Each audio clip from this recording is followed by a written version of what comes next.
لا یؤمن احدکم حتی اکون احب الیہ من والدہ وولدہ والناس اجمعین۔ حضرت ابو ہریرہ رضی اللہ تعالیٰ عنہ سے روایت ہے، وہ فرماتے ہیں کہ حضور اکرم صلی اللہ تعالیٰ علیہ وآلہ وسلم نے ارشاد فرمایا کہ اے مومنوں، تم کان کھول کے سن لو، تم لوگ اس وقت تک کامل مومن نہیں ہو سکتے ہو جب تک کہ تم اپنے والدین سے زیادہ، اپنی اولاد سے زیادہ، اپنے رشتہ داروں سے زیادہ، اپنے پڑوسیوں سے زیادہ، حتیٰ کہ دنیا میں جتنی بھی چیزیں ہیں ان تمام چیزوں سے زیادہ مجھ محمد صلی اللہ تعالیٰ علیہ وآلہ وسلم سے محبت نہ کر لو، تب تک آپ کامل مومن نہیں ہو سکتے ہو۔ حضرات گرامی، یہ کوئی عام حدیث نہیں ہے، یہ بخاری شریف کی حدیث ہے، اور اسی بخاری میں حضور ارشاد فرما رہے ہیں کہ تم میں سے کوئی بھی اس وقت تک کامل مومن نہیں ہو سکتے ہو جب تک کہ تم اپنے والدین سے زیادہ، حتیٰ کہ دنیا میں جتنی بھی چیزیں ہیں ان تمام چیزوں سے زیادہ حضور اکرم صلی اللہ تعالیٰ علیہ وآلہ وسلم سے محبت نہ کر لو۔ آخر ہم کیسے پہچانیں گے کہ ہمارے دل میں محبت رسول ہے؟ آخر ہم کیسے جانیں گے، کیسے پتا کریں گے کہ ہمارے دل میں عشق رسول ہے؟ تو علماء کرام نے ایک راستہ اختیار کیا ہے، علماء کرام نے ایک راستہ بیان کیا ہے۔ وہ راستہ یہ ہے کہ حضور کی محبت کو ایک پلے پر رکھ دیا جائے، حضور کی محبت کو ایک پلے پر رکھ دیا جائے، اور دوسرے پلے پر اپنی اولاد کی محبت کو، اپنے رشتہ داروں کی محبت کو، اپنے والدین کی محبت کو، دنیا میں جتنی بھی چیزیں ہیں ان تمام چیزوں کی محبت کو دوسرے پلے پر رکھ دیا جائے۔ اگر حضور کی محبت کا پلہ اس پلے پر غالب آ جائے تو آپ سمجھ لینا کہ آپ کے دل میں محبت رسول زندہ ہے، آپ سمجھ لینا کہ آپ کے دل میں عشق رسول زندہ ہے۔ اسی لیے تو کسی شاعر نے کیا ہی خوب کہا ہے کہ محمد کی محبت دین حق کی شرط اول ہے، محمد کی محبت دین حق کی شرط اول ہے، اسی میں ہو اگر خامی تو سب کچھ نامکمل ہے، اسی میں ہو اگر خامی تو سب کچھ نامکمل ہے، اور کی محمد سے وفا تو نے تو ہم تیرے ہیں، یہ جہاں چیز کیا لوح و قلم تیرے ہیں۔ حضرات گرامی، ابھی میں نے جس آیت کریمہ کی تلاوت کرنے کا شرف حاصل کیا، اللہ تبارک و تعالیٰ اپنے قرآن مقدس میں ارشاد فرماتا ہے لقد من اللہ علی المؤمنین اذ بعث فیہم رسولا، جس کا مفہوم یہ ہے کہ تحقیق کہ اللہ تبارک و تعالیٰ نے مومنوں پر احسان فرمایا، مومنوں پر بڑا فضل فرمایا کہ جب انہی میں سے ایک رسول کو بھیجا۔ جب آپ اس آیت کریمہ میں غور و فکر کریں گے، جب آپ اس آیت کریمہ میں غور و خوض کریں گے تو آپ کو پتا چلے گا کہ اللہ تبارک و تعالیٰ اس میں احسان جتا رہا ہے۔ حالانکہ اللہ تبارک و تعالیٰ نے اس دنیا کو پیدا فرمایا، احسان نہیں جتایا، سورج پیدا کیا، احسان نہیں جتایا، یہ چاند پیدا کیا، احسان نہیں جتایا، زمین پیدا کی، احسان نہیں جتایا، اتنے مخلوقات کو پیدا فرمایا، احسان نہیں جتایا، ہمیں دنیا کے اندر بے شمار چیزیں مہیا کیا، احسان نہیں جتایا، لیکن اللہ تبارک و تعالیٰ اپنے حبیب صلی اللہ تعالیٰ علیہ وآلہ وسلم کو بھیج کر کے احسان جتا رہا ہے، تو کچھ تو بات ہوگی۔ اسی لیے تو کسی شاعر نے کیا ہی خوب کہا ہے کہ جہاں تاریخ تھا ظلمت کدا تھا سخت کالا تھا، کہ جہاں تاریخ تھا ظلمت کدا تھا سخت کالا تھا، کوئی پردے سے کیا نکلا کہ گھر گھر میں اجالا تھا، کوئی پردے سے کیا نکلا کہ گھر گھر میں اجالا تھا، اور حشر تک ڈالیں گے ہم پیدائش مولا کی دھوم، کہ حشر تک ڈالیں گے ہم پیدائش مولا کی دھوم، مثل فارس نجد کے قلعے گراتے جائیں گے، مثل فارس نجد کے قلعے گراتے جائیں گے، اور خاک ہو جائے عدو جل کر مگر ہم تو رضا، کہ خاک ہو جائے عدو جل کر مگر ہم تو رضا، کہ دم میں جب تک دم ہے ذکر ان کا سناتے جائیں گے، دم میں جب تک دم ہے ذکر ان کا سناتے جائیں گے۔ اور اعلیٰ حضرت ارشاد فرماتے ہیں کہ سب چمک والے اجلوں میں چمکا کیے، کہ سب چمک والے اجلوں میں چمکا کیے، اندھے شیشوں میں چمکا ہمارا نبی، اندھے شیشوں میں چمکا ہمارا نبی۔ لیکن اے اعلیٰ حضرت، ہمیں یہ شعر سمجھ میں نہیں آیا، پہلا مصرع تو ہمیں سمجھ میں آ رہا ہے کہ سب چمک والے اجلوں میں چمکا کیے، سب چمک والے اجلوں میں چمکا کیے، لیکن دوسرا مصرع ہمیں بالکل سمجھ میں نہیں آ رہا ہے کہ اندھے شیشوں میں چمکا ہمارا نبی۔ بھلا اندھے شیشوں میں کوئی شخص کیسے چمک سکتا ہے؟ مثال کے طور پر اگر کوئی آئینہ ہو اور اس آئینے پر پردہ ڈال دیا جائے، پھر اگر کوئی شخص اس میں اپنا چہرہ دیکھنا چاہے تو اپنا چہرہ دیکھ سکتا ہے؟ بولیے، ہرگز نہیں دیکھ سکتا۔ تو پھر اے اعلیٰ حضرت، آپ نے یہ شعر کیوں ارشاد فرمایا؟ حالانکہ اعلیٰ حضرت کا ایک شعر یا تو قرآن کی کسی آیت کا ترجمہ ہوتا ہے یا تو کسی احادیث نبویہ کا مفہوم ہوا کرتا ہے. تو پھر آپ نے یہ شعر کیوں ارشاد فرمایا؟ علماء کرام اس کی وضاحت فرماتے ہیں. اور کیوں وضاحت فرماتے ہیں کہ اللہ تبارک و تعالیٰ نے جب حضرت آدم کو پیدا فرمایا، جب وہ اس دنیا میں تشریف لائے تو 1000 سال کے لمبے انترال تک رب پاک کی الوہیت کا، رب پاک کی ربوبیت کا اعلان کرتے رہے.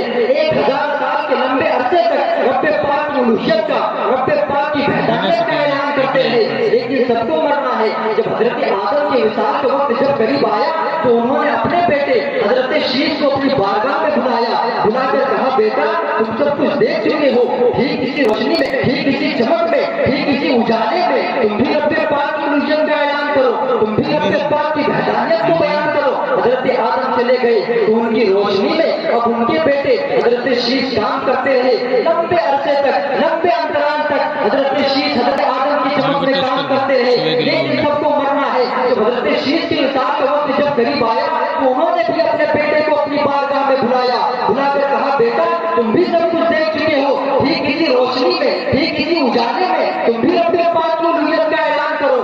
یعنی ایک نبی آیا، دوسرا نبی چلا گیا.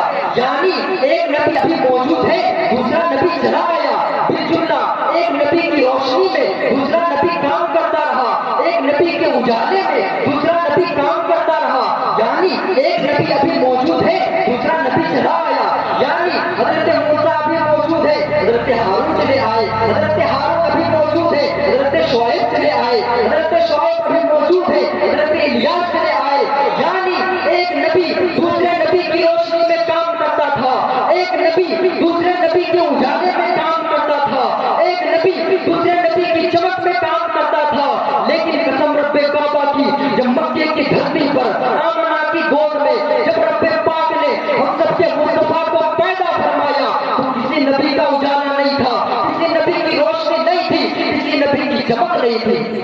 ذات گرامی ایک نبی دوسرے کی روشنی میں چمکاتے تھے، ایک نبی دوسرے نبی کی چمک میں کام کرتے تھے. لیکن قسم رب کعبہ کی، جب مکے کی دھرتی پر آمنہ کی گود میں جب رب پاک نے ہم سب کے مصطفیٰ کو پیدا فرمایا تو کسی نبی کا اجالا نہیں تھا، کسی نبی کی روشنی نہیں تھی. حضرت عیسیٰ کو گزرے 665 سال کا عرصہ گزر چکا تھا. پوری دنیا اندھکار میں ڈوب چکی تھی. حضور اکرم صلی اللہ تعالیٰ علیہ وآلہ وسلم جب اس دنیا میں تشریف نہیں لائے تھے اس دن کا ماحول کیا تھا، اس وقت کا ماحول کیا تھا؟ یہ پوری دنیا اندھکار میں ڈوب چکی تھی. پوری دنیا میں تاریکیاں ہی تاریکیاں تھی، پوری دنیا میں ظلمتیں ہی ظلمتیں تھی. اب پوری دنیا میں اندھکار پھیل چکا تھا. ایسے گندے ماحول میں اس دنیا کا اتنا گندا ماحول تھا کہ لوگ لات و عزا کو خدا کہتے، منات کی پوجا کیا کرتے، آگ کی پوجا کیا کرتے. اتنا گندا ماحول تھا اس دنیا کا. اتنی دنیا اندھکار میں ڈوب چکی تھی کہ جب کسی کے یہاں بیٹی پیدا ہوتی تو اسے زندہ درگور کر دیا جاتا، اسے زندہ دفن کر دیا جاتا. اتنا گندا ماحول تھا اس دنیا کا. اتنی دنیا اندھکار میں ڈوب چکی تھی کہ جب کسی کا شوہر اس دنیا سے وفات کر جائے، جب کسی کا شوہر اس دنیا سے کوچ کر جائے تو اس کی بیوی جو بچتی تھی وہ بیوی، وہ ماں اپنے بیٹے کی وراثت میں چلی جاتی. اب بیٹا چاہتا تو اس ماں سے خود شادی کر لیتا یا کسی غیر سے شادی کرا دیتا. اتنا گندا ماحول تھا اس دنیا کا. اتنی دنیا اندھکار میں ڈوب چکی تھی. پوری دنیا ایسی تاریکیوں میں ڈوبی تھی، ایسی ظلمتوں میں پوری دنیا ڈوب چکی تھی. لیکن رب پاک کا ایسا کرم ہوا کہ مکے کی دھرتی پر آمنہ کی گود میں جب رب پاک نے ہم سب کے مصطفیٰ کو پیدا فرمایا تو میرا نبی اس دنیا میں اس اندھیروں میں ایسا چمکا کہ شیشوں دلوں میں چمکا.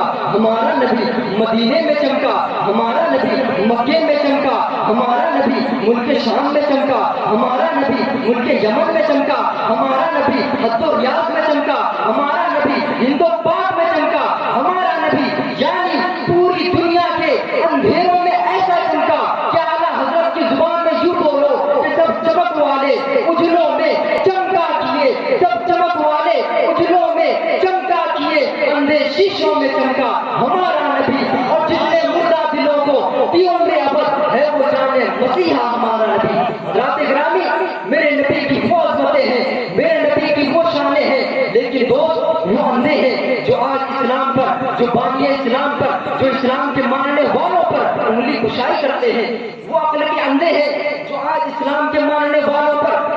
جو اسلام کے کلمہ پڑھنے والوں پر ظلم و تشدد کے پہاڑ توڑ رہے ہیں۔ اے مسلمانوں، آج ہم ایسے اس دنیا میں مظلوم ہیں کہ کبھی ہم مسلمانوں پر، کبھی ہم اسلام پر، کبھی حضور اکرم صلی اللہ تعالیٰ علیہ وآلہ وسلم کی شان میں گستاخی کر کے مسلمانوں کے دلوں کو چھلنی کیا جا رہا ہے، تو کبھی لیجر کے ذریعے، تو کبھی خط و کتابت کے ذریعے، تو کبھی وقف بورڈ کے ذریعے، تو کبھی کسی اور چیز کے ذریعے ہر چہار جانب سے اسلام پر حملہ ہو رہا ہے، ہر چہار جانب سے اسلام کے ماننے والوں پر ظلم و تشدد کے پہاڑ توڑ رہے ہیں۔ اے مسلمانوں، آج ہم ایسے دنیا میں مظلوم ہے کہ کوئی کہتا ہے کہ ہم مسلمانوں کو 2027 میں انڈیا سے باہر کر دیں گے، تو کوئی کہتا ہے کہ ہم مسلمانوں کو 2030 میں ہندوستان سے مسلمانوں کو باہر کر کے ہندوستان کو مسلمانوں سے پاک کر دیں گے۔ اگر آپ میری بات سے سہمت ہو تو جواب دیجیے گا، وہ ظالم جو کہتے ہیں کہ ہم مسلمانوں کو 2030 میں ہندوستان سے مسلمانوں کو باہر کر کے ہندوستان کو مسلمانوں سے پاک کر دیں گے، تو میں ان ظالموں سے کہنا چاہتا ہوں کہ ظالموں، اگر ہندوستان کی زمین پر بسنے والا مسلمان، اگر اس کے اوپر تمہاری حکومت ہے تو انگلیاں پکڑ پکڑ کر نکال سکتے ہو، مگر مسلمانوں، کس کی طاقت ہے جو اجمیر کی دھرتی سے خواجہ غریب نواز کو نکالے گا؟ کس کی جسارت ہے جو دیوا سے وارث پاک کو نکالے گا؟ کس کی ہمت ہے جو کچھوچا سے مخدوم سنہ کو نکالے گا؟ کس کی طاقت ہے جو ٹاٹا جمشید پور کی سرزمین سے علامہ ارشد القادری کو نکالے گا؟ ارے کس کی طاقت ہے جو بریلی کی سرزمین سے امام احمد رضا کو نکالے گا؟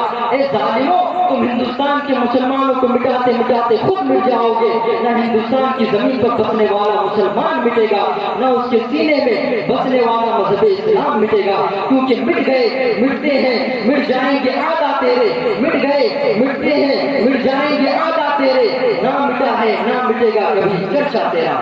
بس میں انہیں چند جملوں کے ساتھ اپنی گفتگو ختم کرتا ہوں۔ وما علینا الا البلاغ، استغفر اللہ بمن کی